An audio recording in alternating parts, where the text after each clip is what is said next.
사고전환의 복지경영 함께 공부하도록 하겠습니다.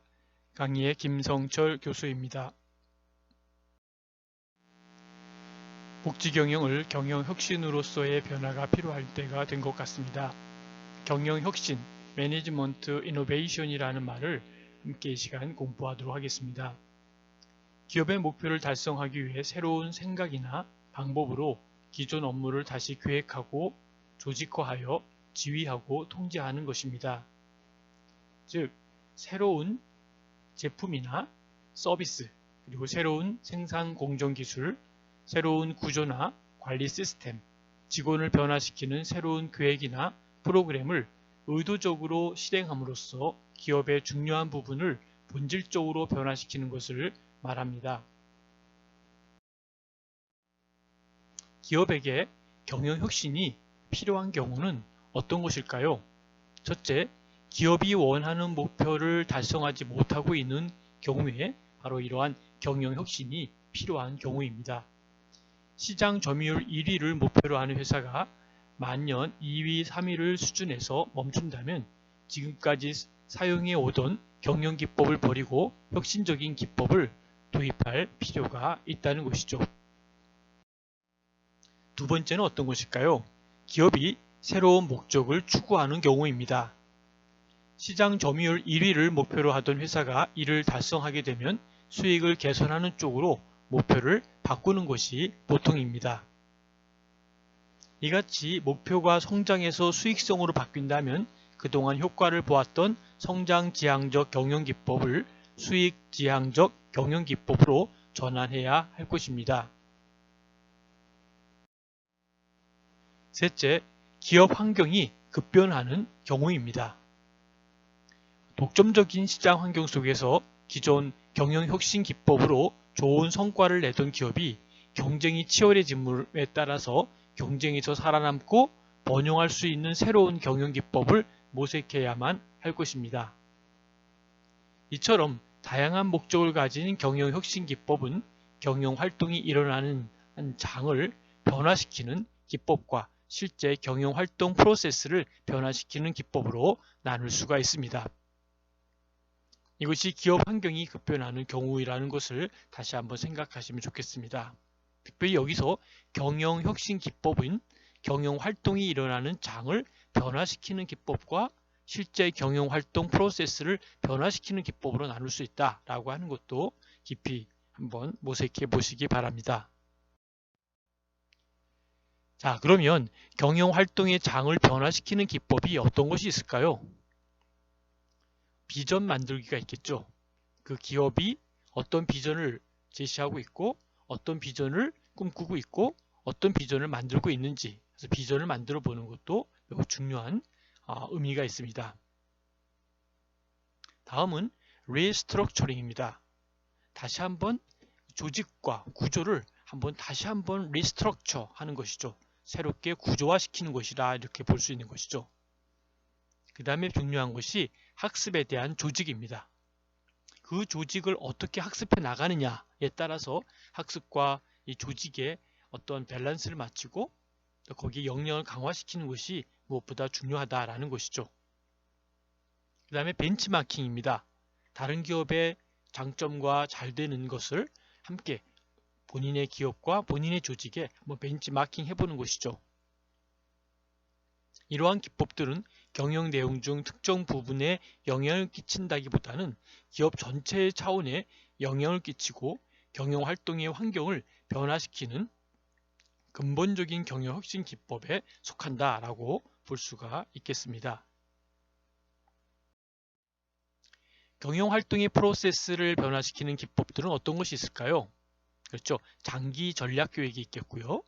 경쟁 전략이 있겠고, 0점 기준의 예산 계획이 있겠고요. 신인사제도, 그 다음에 리엔지니어링이 있겠고, 다운사이징이 있겠고, 시간 기준의 경쟁과 전사적인 품질 경영과 종합적 품질 관리가 있을 수 있겠습니다. 물론 이 외에도 경영활동의 프로세스를 변화시키는 기법으로는 여러 가지 개인적인 부분과 환경적인 부분과 조직적인 부분이 많이 있으리라 봅니다. 하지만 이 나름대로의 경영활동 프로세스에 변화시키는 기법의 핵심적인 요인들을 뽑으면 아래와 같은 내용들을 볼 수 있다는 것이죠. 이들은 경영활동의 적용 대상인 기업의 수준에 따라 적용을 어떻게 할까요? 달리하고 관리와 업무 처리의 방법을 변화시키는 기법이 된다라고 볼 수 있겠습니다. 자, 그렇다면 사회복지 경영에서 관심을 가지는 부분 중 하나는 뭐가 있을까요? 그렇죠. 지식 경영입니다. 이 knowledge management라고 하는 이 부분은 나름대로 조직을 활성화시키고 개인의 역량을 강화시키는 조직에는 가장 중요한 하나의 경영이다라고 볼 수 있습니다. 그런데 지식경영인데 지식경영은 IT 시스템이 아니라는 것이죠. 지식경영을 한다고 하면서 정보 시스템 구축에만 열을 올리는 기업들도 있습니다. 그러나 IT의 시스템은 지식경영의 수단일 뿐이지 그것이 곧 전부 다의 지식경영이다 라고 볼 수는 없다는 것이죠. 지식경영이 단순히 문서를 쉽게 찾고 업무의 효율을 놀리는 수단이 되어서만은 안 된다라는 것이죠. 새로운 지식을 창조하고 지식을 자산화할 수 있어야 한다라는 것이죠. 그래서 지식을 자산화하는 것은 매우 중요하다고 보는데요. 회사에서 일을 하면서 얻게 된 지식은 결코 개인이 혼자 소유하는 지식이 아니다라는 것이죠. 회사와 직원들 모두 공유해야 할 지식들이다라는 것이죠. 업무상 알고 있는 모든 지식을 자산화한다는 것은 그 개인은 물론이고 회사가 발전할 수 있는 기반이 될 수 있다라는 것이죠. 그리고 새로운 지식을 창조하는 것이 필요하다라는 것이죠. 특허를 출원하는 것이 연구소 같은 전문 기관에서만 하는 일이 아니라는 것입니다. 직원 중 누구라도 업무 중에서 얼마든지 새로운 지식을 창조할 수 있다는 것이죠. 현장에서 사용되고 있는 뛰어난 기술의 가치를 제대로 알지 못하면 좋은 기술을 활용도 하지 못하고 사장시킬 수밖에 없다는 안타까움을 볼 수가 있습니다. 또한 지식은 돈이 된다는 것을 알아야 한다는 것이죠. 지식은 아는 것이 힘이다 라고 이야기를 우리 배우고 또 생각하고 있죠. 그와 마찬가지로 지식이라고 하는 거 아는 것은 돈이 된다는 것을 알아야 된다는 것이죠. 직원들이 현장에서 경험이나 체험적으로만 알고 있는 지식이라면 바로 지식이 돈이 된다라는 것, 매우 의미 있는 메시지입니다. 그리고 돈이 된다는 것이야말로 지식 경영이 가져다 준 가장 큰 변화 중에 하나다라고 볼 수 있습니다. 마지막으로 지식 경영으로 한계를 돌파해야 한다는 것이죠. 그 조직이 갖고 있는, 개인이 갖고 있는 그런 한계들이 있다는 것이죠. 나는 할 수 없어. 나는 저것을 넘을 수가 없어. 나는 이것을 할 수가 없어. 라고 하는 그 절박한 상황 속에서도 마지막 지식 경영으로 한계를 돌파해야 되는 그런 부분을 갖고 있습니다. 현장에서 업무 효율 증대를 위해 펼치는 노력만으로는 개선에 한계가 있다라는 것이죠. 아무리 노력해도 한계를 넘지 못하는 것이 있는데 그것을 뛰어넘게 해주는 힘이 바로 지식 경영에 있다라는 것이죠. 급변하는 사회에서의 사회복지 경영은 경영 혁신과 지식 경영의 경영 철학을 가지고 경영해야 된다는 것이죠. 무엇과 무엇이죠? 사회복지 경영은 경영 혁신과 지식 경영의 경영 철학을 같이 믹싱해서 그것을 가지고 경영해야 될 것이다라는 것이죠. 사회복지도 사회과학적인 경영론을 접근하는 것이 매우 의미 있다라고 봅니다. 경영학의 입장에서 본 과학적 관리론은 과학적인 방법을 치료한 합리성과 능률성의 극대화를 특징으로 하는 관리다라고 말할 수 있습니다. 테일러가 얘기했던 과학적 관리론 다시 한번 볼까요? 테일러의 과학적 관리론은 19세기 말 이후 독점적 기업의 형성과 공황으로 대두된 경제적 위기를 타개하기 위한 경영 합리화의 일환으로 대두되었다라는 것이죠. 그래서 과학적 관리론은 경영뿐만 아니라 행정 부분에 있어서도 능률성과 합리성을 증대시켰고 전략을 도모하고 비용을 절감시키는 것으로서 정치, 행정, 이원론의 실천적인 토대가 되는 그런 그분과 토대가 되는 것과 함께 행정학이 발전하는 데 적지 않은 공헌을 하였다라고 보는 것입니다. 사용자가 낮은 비용을 들이면서도 노동자를 위한 높은 임금을 유지하는 것, 그리고 그것이 곧 과학적 관리론의 목표다라고 볼 수 있는 것이죠.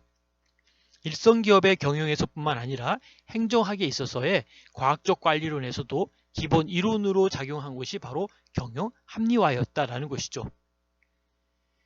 경제적이고 물질적인 것을 우선 요인으로 삼아서 작업이 이루어지는 과정을 분석, 연구하고 다음에 적정량의 업무를 포함하여 구성원과 조직 간의 업무를 이룩함으로써 최소의 비용으로 최대의 생산 결과를 끌어낼 수 있다라고 하는 기본 골격으로 하는 것이다 라고 할 수 있겠습니다. 테일러는 그의 저서 과학적 관리의 원칙이라고 하는 책에서 조직 내의 직무를 수행하기 위한 유일, 최고의 방법을 규명할 수 있다라고 본 것이죠. 이를 위해 시간과 그 다음에 동작의 연구를 한번 해볼 필요가 있다는 것이죠. 타임과 그 다음에 모션에 대해서 우리 스터디를 해볼 필요가 있다라고 볼 수 있습니다. 주로 의존하는 직무 과정 분석이 중요하다고 또 주장도 합니다. 미국 19세기 말과 20세기 초에는 바로 해외 이민의 급증과 인구가 급격하게 팽창하고 산업화가 급속히 촉진되었던 시기입니다. 이 시기 대부분의 기업들은 주로 저임금과 미숙련 노동자 중심의 경영, 즉 관리의 대상은 미숙련공이고 관리의 초점은 저임금을 유지하는 경영을 하고 있겠다라는 것이죠. 이러한 상황에서 테일러는 합리적이고 과학적인 관리를 통해 생산성을 올리는 데에 주력할 수 있는 일명 테일러 시스템 또는 테일러리즘이라고 하는 불리우는 과학적 관리론을 창안하였습니다.